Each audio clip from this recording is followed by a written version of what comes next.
বন্ধুগণ দেখুন আমের গাছে গুটি সেট হচ্ছে।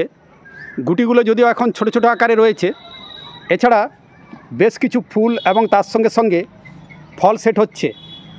আম গাছের সঙ্গে সঙ্গে ঠিক একইভাবে এই যে লেবুর গাছেও আপনারা দেখতে পাচ্ছেন বিভিন্ন ভ্যারাইটির যে সমস্ত লেবুর গাছ রয়েছে সেখানেও ফল সেট হচ্ছে। এই অবস্থায় আমরা কি কাজ করব এবং কোন কোন ধরনের স্প্রে অর্থাৎ মাইক্রোনিউট্রিয়েন্ট থেকে শুরু করে আর যে সমস্ত উপাদানগুলির এই মুহূর্তে প্রয়োজন হবে সেই সম্পর্কে একটি বিশেষ খাদ্য উপাদান নিয়ে আজ আমি আপনাদের সঙ্গে আলোচনা করব, যাতে আপনাদের আমের গাছ ও লেবু গাছে প্রচুর গুটি সেট হয়, ফলগুলো যাতে ঝরে না পড়ে, ফলের আকার যাতে বড় হয় সেই সম্পর্কে। নমস্কার বন্ধুগণ, আপনারা দেখছেন আপনাদের পছন্দের গার্ডেনিং বিষয়ক channel versatile gardener, unique idea of gardening. বন্ধুগণ, শীত শেষ হয়ে আসছে। এই ফেব্রুয়ারি মাস জুড়ে কিছুটা হয়তো শীতের আমেজ আমরা পাবো, তারপর ফেব্রুয়ারি শেষ হওয়ার সঙ্গে সঙ্গেই শীতের আমেজ শেষ হবে, রোদের তেজ বেড়ে গেছে। এই অবস্থায় ভিডিওর প্রথম অংশে আমি আপনাদের দেখালাম যে আমাদের যে সমস্ত আমের গাছ, লেবুর বিভিন্ন ভ্যারাইটিতে ফুল এসে অলরেডি ফল সেট হওয়া শুরু হয়ে গেছে। এই অবস্থায় আমরা এই ফলগুলো যাতে পড়ে না যায় তার জন্য বিভিন্ন ধরনের খাবার গাছে প্রয়োগ করছি। বিশেষ করে এই মুহূর্তে আমরা বিভিন্ন ধরনের স্প্রে, যেমন 0050, এছাড়া আরও মাইক্রোনিউট্রিয়েন্ট, এই সমস্ত ধরনের বিভিন্ন খাদ্য উপাদান আমরা গাছে এখন প্রয়োগ করছি। তো এই অবস্থা আমরা জানি যে গাছের ফলগুলোকে টিকিয়ে রাখতে গেলে এবং ফলের আকার বাড়াতে গেলে এই মুহূর্তে আমাদের কাছে যে খাদ্য উপাদানটি খুবই জরুরি গাছের পক্ষে, সেটি হলো বোরন। তো বন্ধুগণ, আজকে সেই একটি অত্যন্ত গুরুত্বপূর্ণ পুষ্টিমৌল সম্পর্কে আপনাদের সামনে বলার জন্যই আমি এসেছি। এই মুহূর্তে আপনারা জানেন যে এই পুষ্টিমৌলটি খুবই প্রয়োজন এবং আপনারাও নিশ্চয়ই এটি ব্যবহার করছেন বিভিন্নভাবে। অনেকে হয়তো মাটিতে ব্যবহার করছেন, অনেকে হয়তো স্প্রে করছেন। এখন আজকে বোরন সম্পর্কে আপনাদের বলবো। বোরন কি এবং এটি কি জাতীয় পুষ্টিমৌল, কি পরিমাণে প্রয়োজন হয়, এর অভাব হলে কি ধরনের লক্ষণ গাছে প্রকাশ পায়, এবং সর্বোপরি বোরন আমাদের গাছে কোন কোন কাজ করে, কিভাবে কাজ করে, সেই সম্পর্কে আজকে বলবো। তাই ভিডিওটি স্কিপ না করে দেখুন, এবং যারা নূতন এই চ্যানেলটি দেখছেন দেশ থেকে বা বিদেশ থেকে, তাদের অনুরোধ করব চ্যানেলটি সাবস্ক্রাইব করে আমাদের সঙ্গে থাকুন এবং পাশে থাকা বেল আইকন অন করে রাখুন। বন্ধুগণ, এই বোরন খাদ্য উপাদানটি নিয়ে আপনাদের সঙ্গে আজ বিস্তারে আলোচনা করব। বোরন একটি স্বল্পমাত্রিক মৌল, অর্থাৎ এই মৌলটি উদ্ভিদের বৃদ্ধির জন্য বা অন্যান্য শারীরবৃত্ত কাজের জন্য অল্প পরিমাণে প্রয়োজন হয়, তাই একে স্বল্পমাত্রিক মৌল বলে। কিন্তু এটি একটি অত্যন্ত গুরুত্বপূর্ণ মৌল। এর অভাব হলে গাছে কী ধরনের সমস্যা দেখা যায় সেই সম্পর্কে বলার আগে প্রথমে আমি আলোচনা করব এই বোরন নামক মৌলটি আমাদের গাছে কি কি কাজ করে। বন্ধুগণ, বোরনের কাজ, নাম্বার 1 কাজ কোষ বিভাজন। আমরা জানি যে বহুকোষী উদ্ভিদ বা প্রাণীর দেহ বহু কোষ নিয়ে গঠিত হয়। প্রাণীর দেহের এবং উদ্ভিদের দেহের আকার তখনই বাড়ে যখন কোষ বিভাজন দ্রুত গতিতে সম্পন্ন হয়। বোরন কোষ বিভাজনকে ত্বরান্বিত করে এবং গাছের বৃদ্ধিকে ত্বরান্বিত করে। দ্বিতীয় কাজ, উদ্ভিদ কোষের কোষ প্রাচীরকে শক্ত করে, অর্থাৎ উদ্ভিদ কোষের কোষ প্রাচীরে যে উপাদানগুলোর প্রয়োজন হয় সেই উপাদানগুলোকে উদ্ভিদ কোষের কোষ প্রাচীরে নিয়ে এসে, বিশেষ করে ক্যালসিয়ামের সঙ্গে যুক্ত হয়ে বোরন উদ্ভিদ কোষের কোষ প্রাচীরকে দৃঢ় করে, ফলে গাছ আরও দৃঢ় হয় এবং গাছ শক্তপোক্ত হয়। তৃতীয় এবং অত্যন্ত গুরুত্বপূর্ণ কাজ, গাছে ফুল ফোটানো। এক্ষেত্রে বোরন একটা বিরাট বড় ভূমিকা পালন করে ফুল ফোটানোর ক্ষেত্রে, এবং ফুলের মধ্যে পরাগ রেণুকে পরিণত করতে এবং ফুলের পরাগযোগকে সম্পন্ন করার ক্ষেত্রে বোরনের একটি বিরাট বড় ভূমিকা রয়েছে। চতুর্থ কাজ, ফল সেট। ফুলকে ফলে পরিণত করে সেই ফলকে ধরে রাখা, এটি একটি বোরনের বিরাট বড় কাজ। পঞ্চম কাজ, বোরন ফলের আকার বাড়াবে। ফলের উপরের ছালের যে অংশটা রয়েছে সেটাকে নমনীয় করবে, যার ফলে ফলের আকার বৃদ্ধি পাবে। 6 নম্বর কাজ, ফল অনেক সময় আপনারা দেখবেন ফেটে যায়, অর্থাৎ ফলের উপরের যে ছাল সেটা শক্ত হয়ে যাওয়ার ফলে তার নমনীয়তা যখন হারিয়ে ফেলে তখন সেই ফল ফেটে যায়। যেমন এটা আমরা দেখতে পাই আনার বা বেদানার ক্ষেত্রে, এই সমস্যাটা যেমন আমরা খুবই দেখতে পাই। এছাড়া আম এবং অন্যান্য ফলের ক্ষেত্রেও ফল ফেটে যাওয়ার যে সমস্যা সেটাও আমরা দেখতে পাই। এছাড়া বেশ কিছু গাছের ফলের যে আকারটা হওয়া প্রয়োজন সেই আকারটা না হয়ে বিকৃত আকারের হয়ে থাকে, এটাও বোরনের অভাবজনিত কারণের জন্য হয়। এছাড়া 7 নম্বর আরেকটি গুরুত্বপূর্ণ কাজ, বোরন গাছের পাতাকে বড় করে।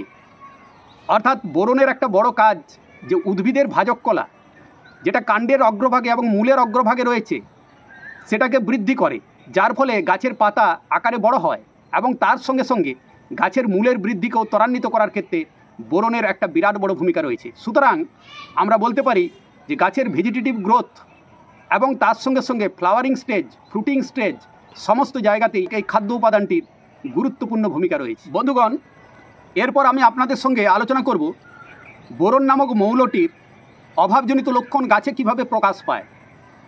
যদি বোরনের অভাব হয় তাহলে গাছের বৃদ্ধি ব্যাহত হবে, কারণ শুরুতে আমি বলেছি যে বোরন কোষ বিভাজনকে দ্রুত করে, মূলের বৃদ্ধি, কাণ্ডের বৃদ্ধিকে ত্বরান্বিত করে।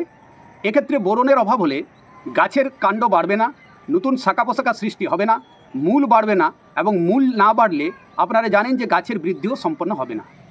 এছাড়া এর অভাব হলে কিন্তু আকারযুক্ত পাতা আমরা দেখতে পাই, এমনকি পাতার সাইডে আমরা খাঁজ দেখতে পাবো, ঠিকমতো পাতা আকারে বড় হবে না, এই ধরনের লক্ষণ পাতাতে আমরা লক্ষ্য করে থাকি।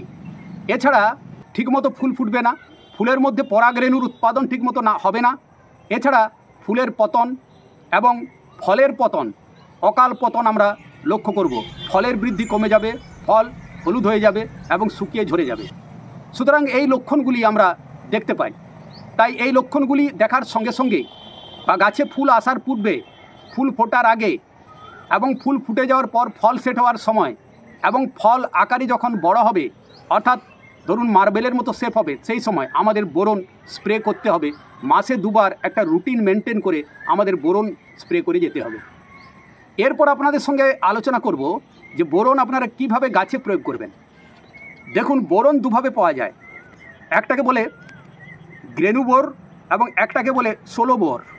গ্রেনুবোর শব্দের অর্থ এটাই যে এটা গ্রেনুয়েল আকারে থাকে এবং এটা আমরা টবের মাটিতে বা আমাদের মাটিতে থাকা গাছগুলোতে আমরা মাটিতে সরাসরি প্রয়োগ করতে পারি। সেক্ষেত্রে গাছের আকার অনুসারে বোরন প্রয়োগ করতে হবে, কারণ এটা অতিমাত্রিক মৌল নয়, এটা স্বল্পমাত্রিক মৌল।